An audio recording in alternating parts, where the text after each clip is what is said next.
नमस्ते, स्वागत आहे तुमचं आजच्या व्हिडिओमध्ये। आज आपण बनवणार आहोत सोयाबीन पासून बनणारा झटपट असा नाश्ता। जे नॉनव्हेज खात नाही त्यांच्यासाठी सोयाबीन हा एक उत्तम प्रोटीन सोर्स आहे। सोयाबीनची तुम्ही भाजी देखील करू शकता, पण जर तुम्हाला भाजी आवडत नसेल तर तुम्ही या पद्धतीने सोयाबीन करून बघा, तुम्हाला नक्कीच आवडेल। तर चला वेळ न घालवता आजच्या रेसिपीला सुरुवात करूया।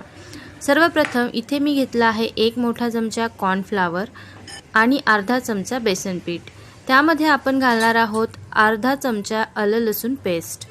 नंतर यामध्ये आपण अर्धा चमचा लाल मिरची पावडर घालणार आहोत। नंतर यामध्ये मी घातलेला आहे अर्धा चमचा मीठ।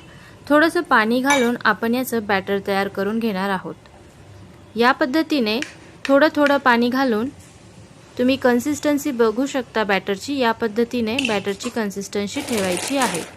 आता एका पातेल्यामध्ये मी 1 वाटी सोयाबीन एवढं काढून घेतलेलं आहे।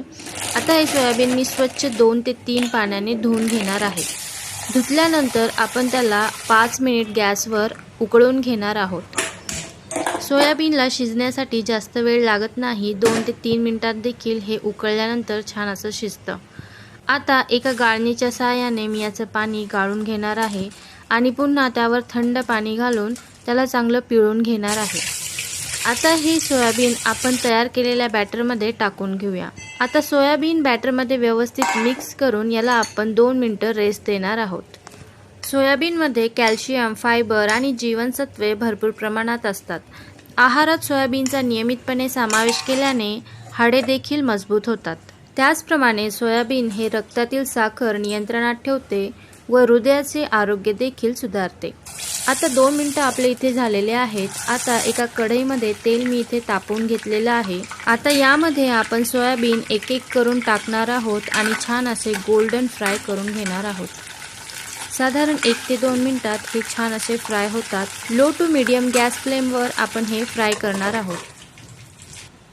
सोयाबीन इथे आपले फ्राय करून झालेले आहेत। आता त्याच कढईमध्ये तेल मी काढून घेतलेलं आहे व थोडंसं 2 चमचे तेल मी ठेवून त्यामध्ये अर्धा बारीक चिरलेला कांदा, एक बारीक चिरलेली शिमला मिरची आणि थोडासा बारीक चिरलेला कोबी घातलेला आहे। आता हे सर्व साहित्य आपण छान असं फ्राय करून घेणार आहोत। आता यामध्ये आपण 1 चमचा सोया सॉस, 1 चमचा टोमॅटो केचप आणि उरलेलं कॉर्नफ्लॉवरचं जे बॅटर होतं ते आपण घालून घेणार आहोत।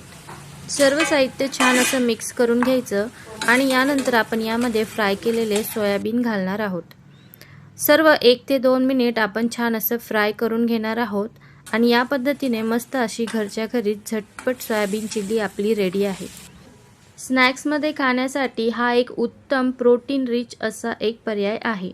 तर आजचा व्हिडिओ तुम्हाला कसा वाटला कमेंटमध्ये नक्की सांगा आणि व्हिडिओला लाईक आणि चॅनलला सबस्क्राईब करायला विसरू नका। भेटूया पुढील व्हिडिओमध्ये, तोपर्यंत धन्यवाद।